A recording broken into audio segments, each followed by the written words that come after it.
He was just a normal kid. Nothing was obscure about him until the accident. At the tender age of 9, a daunting experience would change his life forever.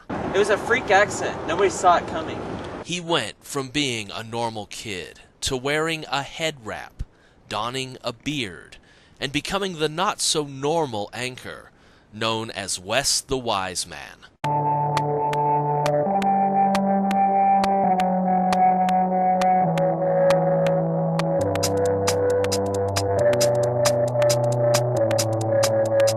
We all know him by Wes, but his friends and family know him as Wester Walker. On July 22, 1972, a little boy came into the world to Bob and Joy Walker. At 7 pounds 6 ounces, he lit up the sky with his cute laugh and rosy cheeks. He was such a good little boy, and cute too. Yeah, he was cuter than Lindsay Lohan at age 8. As a kid, he excelled in school with his witty personality and insightful sayings. But after his parents divorced at the tender age of 9, his life fell apart. After me and Joy divorced when he was 9, his life fell apart.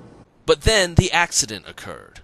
Some believe his wardrobes and antics to be a bit racy, when in reality a childhood accident is the reason for the pain in a pink head wrap.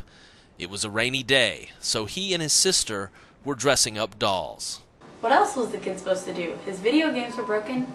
As it would turn out, one simple sneeze would change his life forever. So as we were dressing dolls, Wes knocked my favorite Barbie's arm off! So full of rage, his sister snapped as well.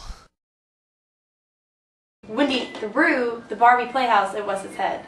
This gave Wes a large contusion on the apex of his cranium that extended down, penetrating between his 3rd and 4th vertebra. The lump was big. It was like baby elephant big. Wes was never the same. Wes was never the same, eh? He was shunned from the people at his school because of his appearance. That time of my life, it was really bad. All the nurses, they just laughed at me when they saw my head. I couldn't play baseball or football because the helmets, they were too small. Wes had to wear a bright pink head wrap to school to cover his insanely large hump. The accident caused him to grow an exceptionally long, nappy beard at the age of 10. After his accident, the world turned upside down for Wes. He was teased for his large beard and his head wrap. His life was in shambles. They were here first. What you say? That you only meant well, 'cause you did. What you say?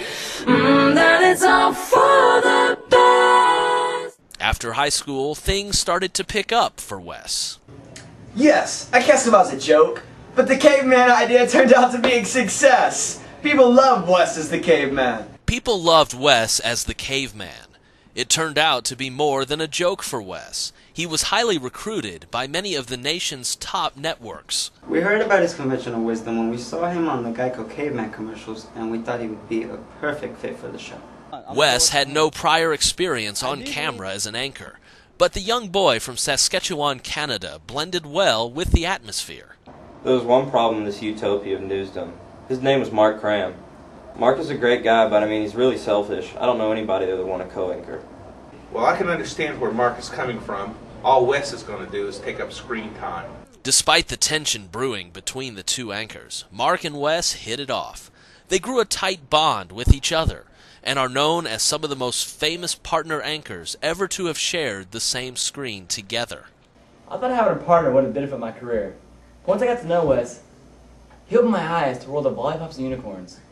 Wes is a great guy. The show wouldn't be the same without him.